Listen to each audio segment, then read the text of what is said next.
The life you live, combined with how you handle it mentally, can lead to a shift in how you perceive reality.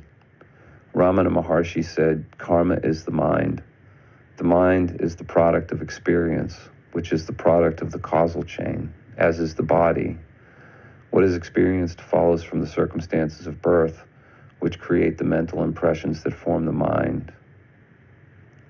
The identification with which determines how life is reacted to. The mind is a product of past circumstance that tries to author the future circumstance for the benefit of itself in the form it represents, for which it is an agent. It's not uncommon for people to ruminate on the big mistakes they've made. It's not likely to resolve from thinking, but from letting go. There has to be a way to let go of the rumination, or similar things will just accumulate over time. A person can withstand a certain amount of this, but at some point it reaches a saturation level where it so completely crowds out the experientially forgotten baseline of happiness that escape is sought in things that can hold attention or distract from the unwanted thoughts. The relief is attributed to the object or activity of escape, but as unhappiness is just unwanted thoughts, it's the absence of thinking that's brought on by the pleasant sensations into which attention can be pulled and absorbed that brings relief. It's the alignment of attention with the moment that removes it from unwanted thoughts and thus allows the energy body to ascend. This is not to say that pleasure is not real, but it is not necessary for the appearance of happiness. And of course, the happiness that accompanies pleasure is only as permanent as the pleasure itself, which is always impermanent, and its source always subject to diminishing returns. There's jadedness. Changing topics, going back to road rage. Road rage is a reality for a lot of people who drive on a regular basis. At the very least, it's witnessed. I commented on a previous video where I framed road rage as the product of a lack of justice on the road that leads to vigilantism, sort of a micro-vigilantism. There are so many infractions that infringe on people's safety that go completely unsanctioned, and the people who are put into fight or flight mode by the unsafe driving of others, if they lack emotional intelligence, it'll kick off a cycle of escalation with the other driver. If there was some way to sanction without escalating, it could break that cycle. So, for example, if the driver could forward dash cam to the authorities who could then sanction the other driver, if such a thing like that were promoted, it would perhaps eliminate the need for immediate retribution. When you consider an idea like this, you have to think about the second and third order consequences. There would likely be people who would suggest that the dash cam holder get some bounty back for turning it in, but greed would distort that. So it would have to come from a sense of the need for justice and safety rather than greed. If you inject monetary incentive into the equation, there's always going to be somebody who's going to try to game it. It's just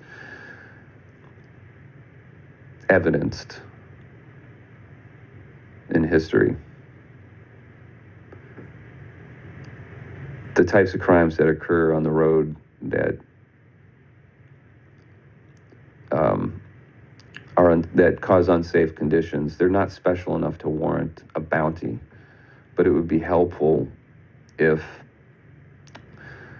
the practice could prevent road rage and perhaps a more consistent sanctioning of unsafe behavior on the road would change the way people drive. There's any number of outlandish things that could happen as a result of this. There are enough people that almost anything you could think of happening would happen, like people who would go after those who report others. It would seem rather difficult, but not impossible. I don't think it would happen very often. But the number of people killed in road rage incidents would certainly be higher than the number of people who would seek retribution for being reported. Most people would understand that they were in the wrong when presented with their video. There really are drivers who are routinely a menace to others, and if not corrected or removed, the cost is counted in human lives and property damage. I can think of 4 categories of these type.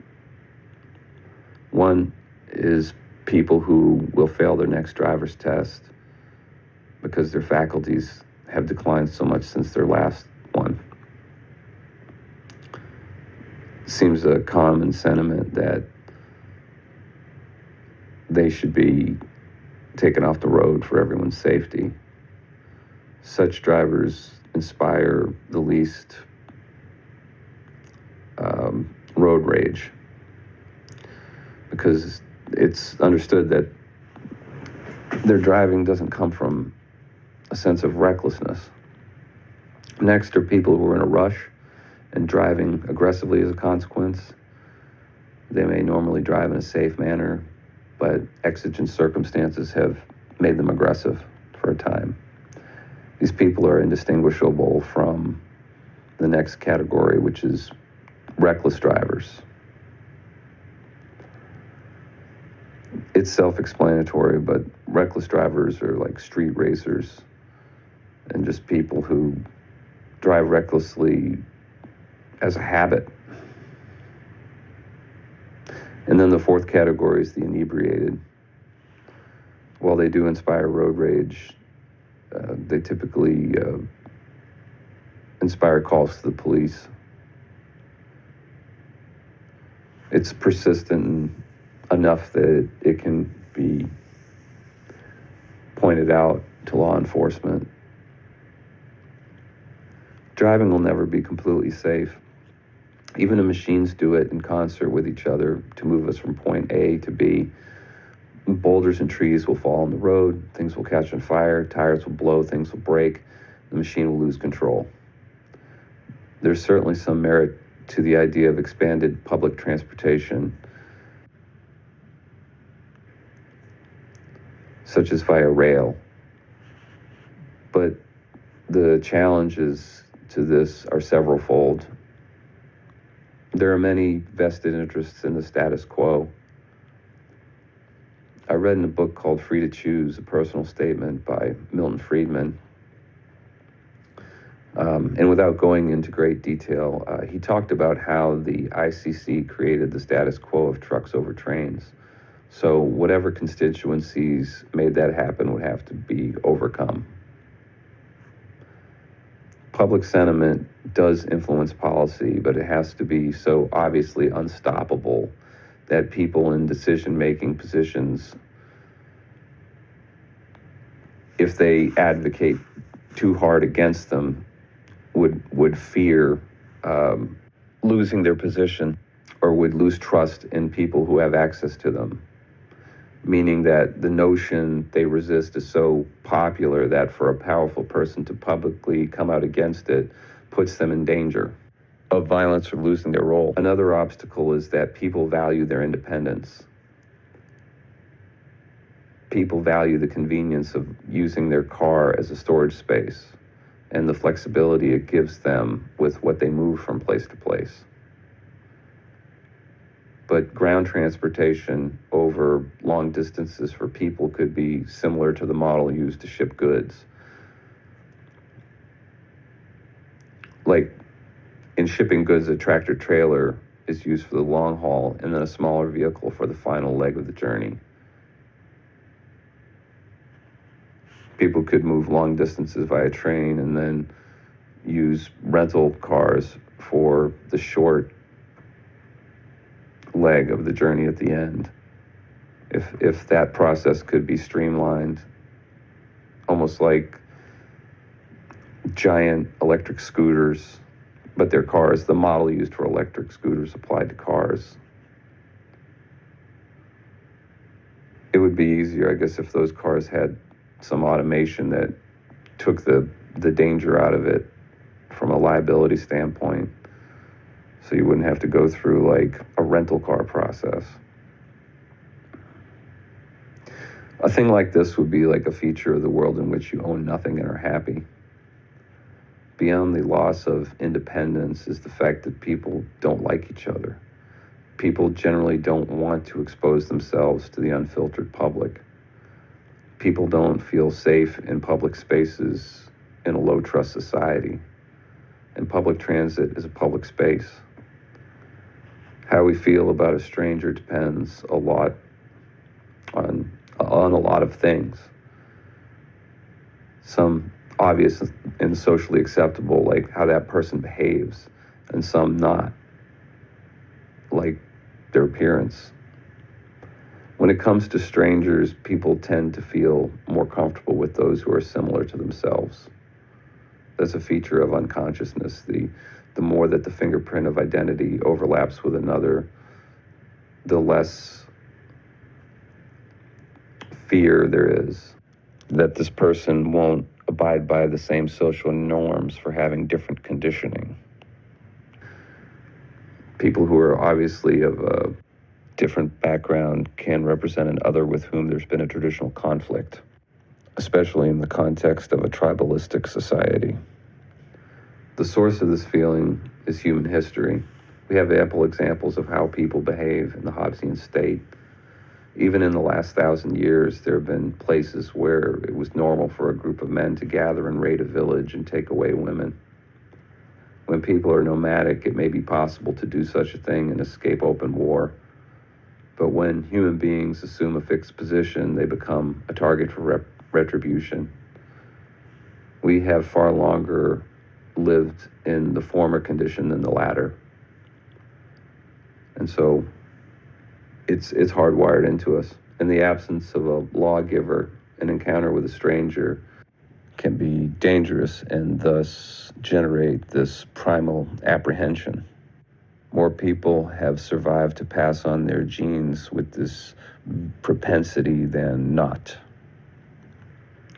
Even to speak of this reality is quite taboo for many people who would claim to have overcome this and would judge those who admit to having not. But there is no doubt that people size each other up when there's an absence of authority. Just as animals do, if they're the same species, they establish a hierarchy. And between species, there's a sizing up of predator and prey. This is all positively selected for.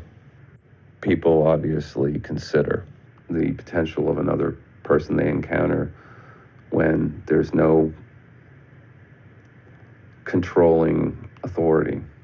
In order for the population to feel safe on public transit in a low-trust society, there need to be immediate overwhelming force available at a moment's notice to prevent physical violence. Otherwise, people who have other transportation options will exercise them.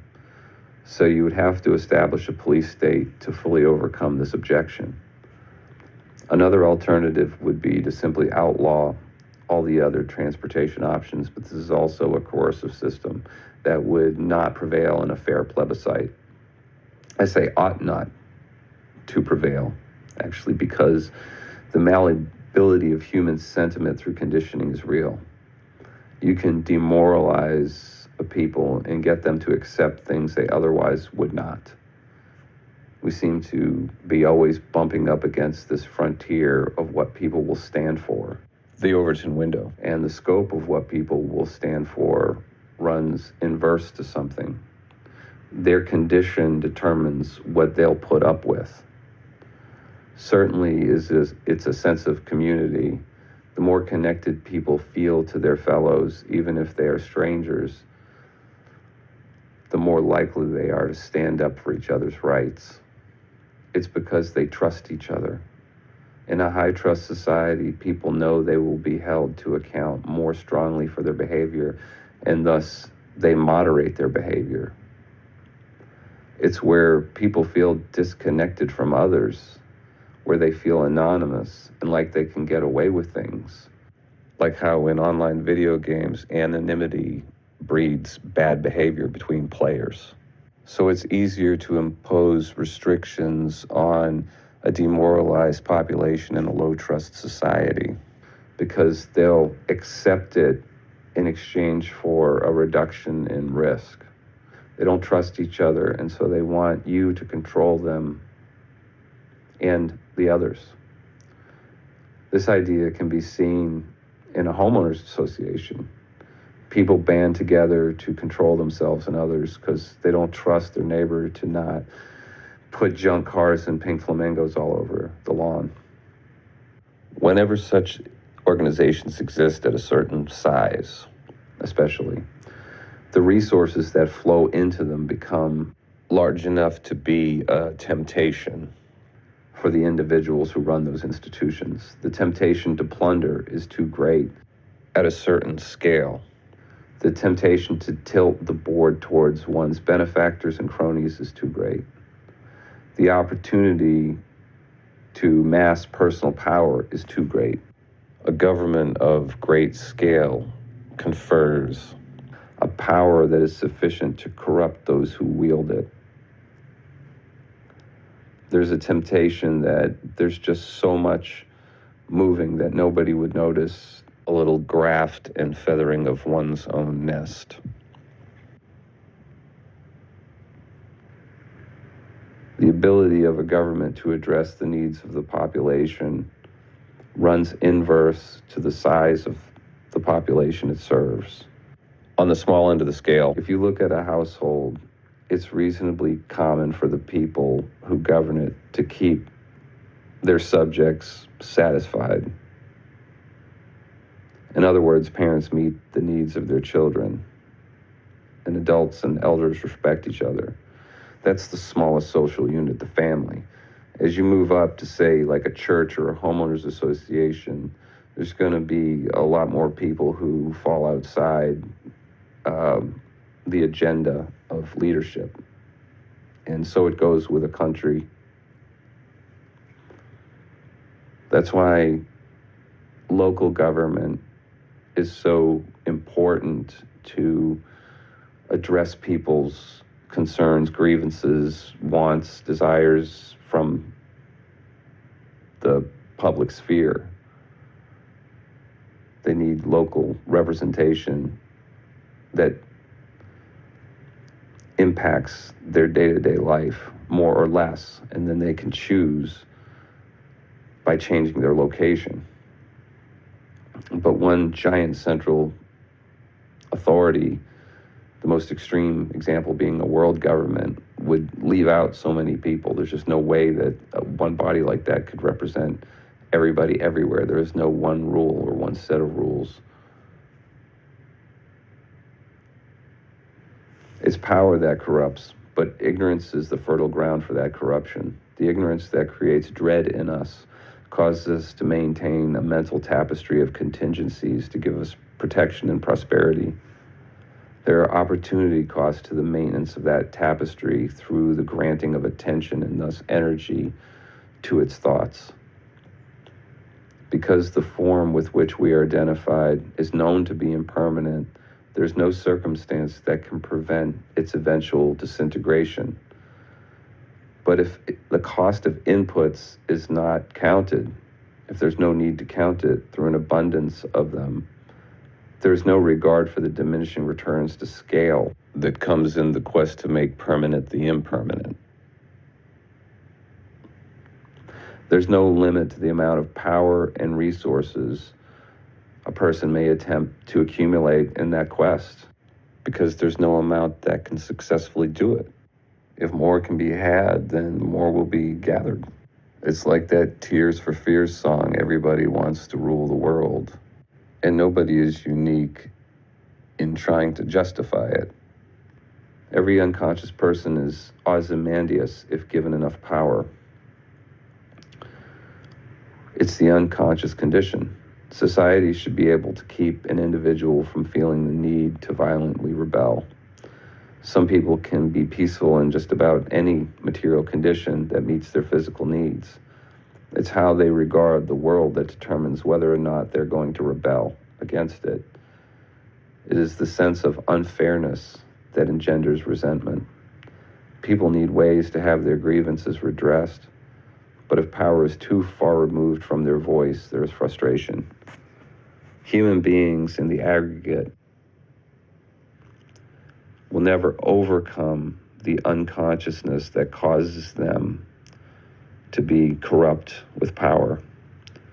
Disconnection from our natural state is the default condition of the human being by virtue of the disconnect caused by identification with the physical and conceptual self. There's something missing from our experience of reality that motivates our expansionist mindset